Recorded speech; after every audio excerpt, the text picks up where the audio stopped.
we've talked about advanced care planning, but one of the documents that you'll be signing, or when you talk about it, and end-of-life care, the thing that seems the most frightening to people is do not resuscitate. When you see that written down, it just sounds horrible, doesn't it? It sounds like, well, I just want you to let me pass away. The truth is, none of us want that, but that's not what that means. What that means is I do not want heroic measures to keep me alive if I am not living. It means don't break my breastbone to get my heart started again.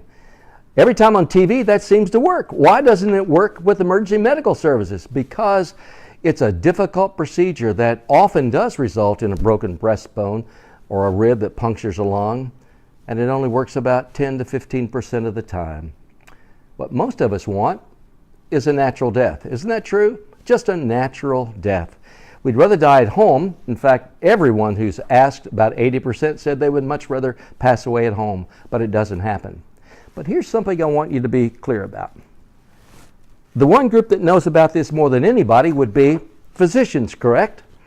What would the physicians do? What do they want? Here's a report. This is the Stanford University of Medicine found that when it comes to choosing end-of-life care, a vast majority of physicians opt for less aggressive interventions than their patients receive.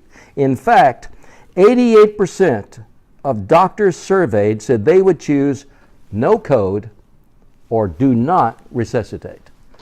Then why do most of us pick it? Because we seem to think there's a miracle in store. The sad truth is, or the good news, depending upon your condition, is everyone sometime will pass away. Your right is to choose how that happens. A natural death? Think of that instead of do not resuscitate when you're filling out your living will. I think you and your family will come to a decision that expresses your own, your goals, your values, and your preferences, and that's what we all want. I wish my brother had been able to express his. I wish I had known what I know now. A do not resuscitate order and a natural death are not the same thing, but a natural death may be what we all prefer. This is Stan Craig.